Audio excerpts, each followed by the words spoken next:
Good morning plus two class. Revision को जो है बेटे यहाँ से आगे कंटिन्यू कर रहे हैं। तो यूनिट फर्स्ट में आपके पास मैंने कल क्या करवाया था, उसमें मैंने आपको बताए थे कि एमरफस क्या होते हैं, क्रिस्टलाइन क्या होते हैं। तो उसके बेस पे आपको जो है यहाँ से करना था, उसी के बेस पे आपको यहाँ से करना है। तो इसके बाद आपके पास मैंने जो यहाँ से कल आपको बताया था एक कि उसमें आपके पास देखो, मैं आपको बुक में से टेबल दिखा रही हूँ। तो ये आपको जो है यहाँ से बिल्कुल अच्छे से करनी है बेटा। एक आपके पास ये टेबल है, ठीक है। तो यहाँ से यही आपको इसमें जो है मेन है, हेडिंग है इसकी, कि इसमें से ये आपके पास डन है कि यहाँ से क्वेश्चन जो है पक्का पूछा जाता है। देखो क्यूबिक के अंदर आपके पास क्या होता है, equal to B equal to C. और एंगल की बात करें तो alpha equal to beta equal to gamma, और तीनों एंगल क्या होते हैं 90 डिग्री के होते हैं, ठीक है। अब वेरिएशंस देखें तो कौन कौन सी होती है, प्रिमिटिव होती है, बॉडी सेंटर्ड या फिर फेस सेंटर्ड। एग्जाम्पल इसके क्या है, CuNaCl, CgL, क्लोराइड और ZnS, ठीक है। इसके बाद टेट्रागोनल में अगर हम बात करें तो A इजकल टू बी तो होता है, लेकिन B equal to not C, और alpha equal to beta equal to gamma. Angle जो होते हैं तीनों 90 के होते हैं। आपको मैं अगर यहाँ से याद करने का तरीका बताऊं तो यहाँ से आप क्या करोगे, वो देख लो कि वो एक बार तो वो याद कर लो कि जिसमें सारे एंगल 90 के हैं। एक उसमें ये देख लो कि जिसमें एंगल सारे 90 के नहीं है। ये जो 2 पॉइंट्स है ना, ये आपको यहाँ से मेन करने हैं। इसमें आपके पास मोनोक्लिनिक में देखें तो तीनों साइड इक्वल नहीं होती, लेकिन जो अल्फा और गामा एंगल होता है वो 90 का होता है, और बीटा जो है 90 का नहीं होता। ऑर्थोरोम्बिक या रोम्बिक में क्या होता है, तीनों साइड अनइक्वल होती हैं, लेकिन जो एंगल होते हैं वो अल्फा बीटा गामा तीनों ही 90 के होते हैं। रोम्बोहेड्रल या ट्राइगोनल में क्या होता है, साइड तीनों इक्वल होती हैं, अल्फा बीटा भी 90 होता है, लेकिन जो है आपके पास गामा जो होता है वो 90 का नहीं होता। अगर हम इसमें और बात करें तो हेक्सागोनल में आपके पास क्या आएगा, A इजकल टू बी तो होगा लेकिन नॉट इक्वल टू C होगा, और alpha equal to beta equal to 90 होएगा, और गामा जो आपके पास है वो अलग एंगल आ जाएगा 120। ट्राइक्लिनिक में क्या होएगा, तीनों साइड ही बराबर नहीं होगी। तो यहाँ से आपको ये नोट करना है कि किस किस में जो है तीनों साइड यहाँ से इक्वल हैं, और किस किस के अंदर जो है यहाँ से साइड से इक्वल नहीं है। इसके बाद अगर हम बात करें बेटा, इसके अंदर जो है वॉइड्स आएगा, एक टॉपिक, छोटा सा टॉपिक है वॉइड्स। वॉइड्स आपके पास होते क्या हैं बेटा, एम्प्टी स्पेस होता है, empty space between unit cell, कि यूनिट सेल के बीच में जो एम्प्टी स्पेस होता है ना, उसको हम वॉइड बोलते हैं, ठीक है। और ये वॉइड जो है आपको यहाँ से क्लियर भी होंगे, यहाँ से कहाँ से, जो हम आज जो है इम्परफेक्शंस करेंगे, और ये इस यूनिट का लास्ट टॉपिक है, इम्परफेक्शंस। इम्परफेक्शन का मतलब क्या होता है कि उसके अंदर कोई ना कोई इम्प्योरिटी है, मतलब कुछ ना कुछ उसके अंदर डिफेक्ट है, ठीक है। तो वो जो डिफेक्ट है आज हम इसमें करेंगे। तो वो आपके पास क्या क्या होते हैं बेटा, वो आपके पास होते हैं, देखो स्कोटकी, फ्रैंकल, और आपको जो है इससे पहले अगर मैं आपको बताऊं तो पैकिंग एफिशिएंसी भी है, वो मैथमेटिकल डेरिवेशन है। वो अब इतना रिवीजन में देखो यहाँ से अभी नहीं करवा रही मैं, लेकिन आपको अगर प्रॉब्लम है तो वहाँ यहाँ से आप डिस्कस कर सकते हैं। इसके बाद अगर हम इस इम्परफेक्शन की बात करें तो यहाँ से कोई भी देखो, कोई भी आयनिक सॉलिड है या आयनिक क्रिस्टल है, ठीक है, आयनिक क्रिस्टल है, वो आपके पास आइडियल या परफेक्ट जो है हो सकता है, लेकिन ड्यू टू सम रीज़न, ठीक है, ड्यू टू सम रीज़न वो आपके पास क्या है, डेविएशन शो करता है या फिर डिफेक्ट शो करता है। वो डिफेक्ट्स आज हम यहाँ से स्टडी करेंगे, और वो डिफेक्ट्स आपके पास क्या क्या आएंगे। सबसे पहले हम पढ़ते हैं पॉइंट डिफेक्ट।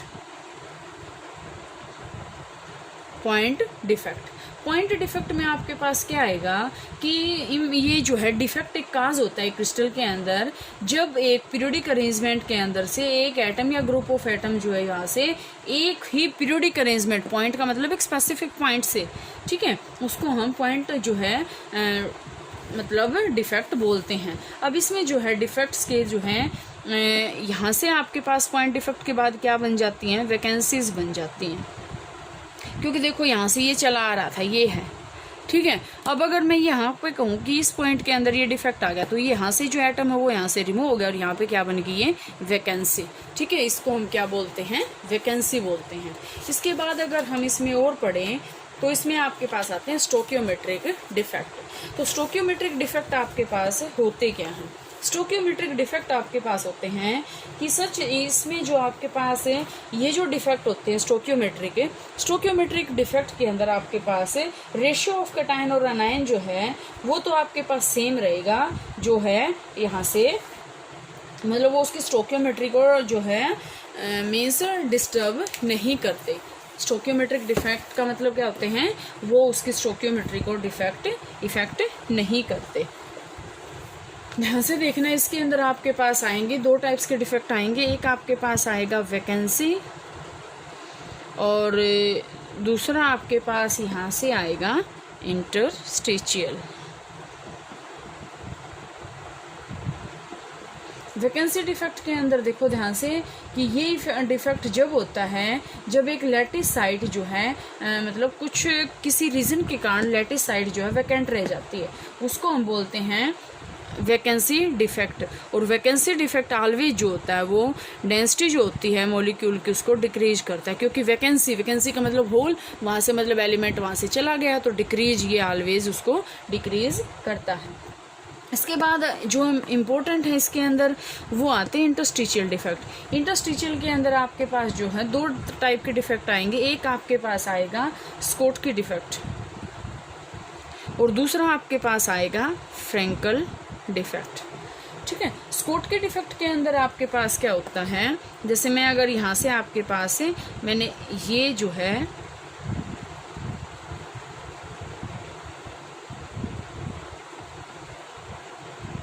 ये बना लिया। ठीक है, अब यहाँ से जो है equal number of cation and anion are missing. ये अगर हम कैटायन वैकेंसी कह देते हैं, ये हम एनायन वैकेंसी कहते हैं। तो अगर एक यहाँ से गया है तो एक ही एनायन जाएगा, मतलब जो इलेक्ट्रिकल न्यूट्रलिटी होती है उसको बैलेंस कर देगा ये। तो यहाँ से आपके पास स्कोट के अंदर क्या होता है, वैकेंसीज और होल बन जाते हैं। इलेक्ट्रिकल न्यूट्रलिटी को जो मेंटेन करने के लिए कैटायन के इक्वल में जो है यहाँ से एनायन जो है यहाँ से मिस होता है। ठीक है, इसके बाद अगर हम बात करते हैं फ्रैंकल डिफेक्ट की, तो फ्रैंकल डिफेक्ट में आपके पास क्या होता है, अगर मैं इसी में बताऊं तो फ्रैंकल डिफेक्ट में आपके पास क्या होएगा, यहाँ से आपके पास आएगा कि कोई भी कैटायन या अनायन, ठीक है, कोई भी कैटायन या फिर अनायन वो अपनी जगह से तो होल बना देगा और जो है इंटरस्टिशियल साइट पे जाके बैठ जाएगा। अब कोई भी मॉलिक्यूल है, जैसे मैं ये कहती हूँ इसके अंदर कोई मैंने चीज़ यहाँ से उठा के यहाँ रख दी, क्या इसकी डेंसिटी के अंदर कोई इफेक्ट पड़ा है इसके ऊपर? कोई नहीं। तो इसकी जो डेंसिटी होती है वो एज इट इज़ रहती है। इसमें आपके पास जो है कोई भी रीज़न नहीं है कि इसकी डेंसिटी जो है डिक्रीज हो। इसके बाद मेन पॉइंट ऑफ डिफरेंस जो है यहाँ से बात करने का वो ये है कि इसका इफेक्ट क्या होते हैं। स्टोकियोमेट्रिक डिफेक्ट अभी हमने पढ़े हैं, इनका इफेक्ट क्या होता है? इनका इफेक्ट होता है एक तो ये इलेक्ट्रिकल कंडक्टिविटी होती है ना, उसको इंक्रीज कर देते हैं। अब ध्यान से देखना कि इंक्रीज क्यों करते हैं, क्योंकि देखो इंक्रीज है तो इसका मतलब वैकेंसी होगी, और वैकेंसी है तो इसका मतलब वहाँ से जो कंडक्शन है वो इजी हो जाएगी, मतलब जो वैकेंसी है वो कंडक्शन में हेल्प करेगा। तो ये जो आपके पास होते हैं ये आपके पास इसमें एक तो इसकी कंडक्टिविटी को इंक्रीज कर देते हैं, और दूसरा फैक्टर अगर हम इसमें बात करें तो वो जो है इसकी डेंसिटी को चेंज कर देते हैं। अभी बताया था मैंने, डेंसिटी को चेंज करेंगे इसमें डिक्रीज हो जाएगी लेकिन इसमें एज इट इज़ रहेगी। ठीक है, स्कोट के डिफेक्ट में डिक्रीज हो जाएगी लेकिन फ्रैंकल डिफेक्ट में जो है चेंज नहीं होएगी। इसके बाद अगर हम स्टेबिलिटी की बात करें तो होल्स के या वैकेंसी की प्रेजेंस के कारण लैटिस एनर्जी और जो है क्रिस्टल की जो होती है स्टेबिलिटी वो डिक्रीज हो जाती है। लार्जर नंबर ऑफ होल्स जो होते हैं वो लैटिस जो स्ट्रक्चर होता है उसको कोलैप्स कर देते हैं। ठीक है, उसको जो है कोलैप्स कर देते हैं। इसके बाद अगर हम बात करें नॉन स्टोकियोमेट्रिक डिफेक्ट की, तो नॉन स्टोकियोमेट्रिक आपके पास क्या होते हैं, मेटल एक्सेस डिफेक्ट होते हैं और मेटल डेफिशिएंसी डिफेक्ट होते हैं। इसके अंदर मेटल एक्सेस डिफेक्ट में आपके पास क्या बनेगा, एक एफ सेंटर बन जाता है, जो क्या होता है इसके अंदर आपके पास क्या आएगा, एनायन वैकेंसी के कारण मेटल एक्सेस डिफेक्ट होएगा। और मेटल डेफिशिएंसी डिफेक्ट में आपके पास नॉन स्टोकियोमेट्रिक सॉलिड्स आएंगे, जिसके अंदर जैसे मैं FeO या फिर ये बात करती हूँ। इसके बाद अगर हम बात करते हैं इम्प्योरिटी डिफेक्ट की, तो इम्प्योरिटी डिफेक्ट हम क्या करते हैं, इम्प्योरिटी डिफेक्ट को हम बोलते हैं डोपिंग। इतना ही करना आपको, इसमें और ज़्यादा नहीं करना। इसके बाद आपके पास इसमें जो नेक्स्ट टॉपिक आता है वो आपके पास आता है प्रॉपर्टीज़, मैग्नेटिक प्रॉपर्टीज़। वो आपके पास यहाँ से बैंड थ्योरी, कंडक्टर, ये सारा आपका जो है ये जो है डिलीट हो चुका है। N types, P type semiconductor ये भी डिलीट हो चुका है।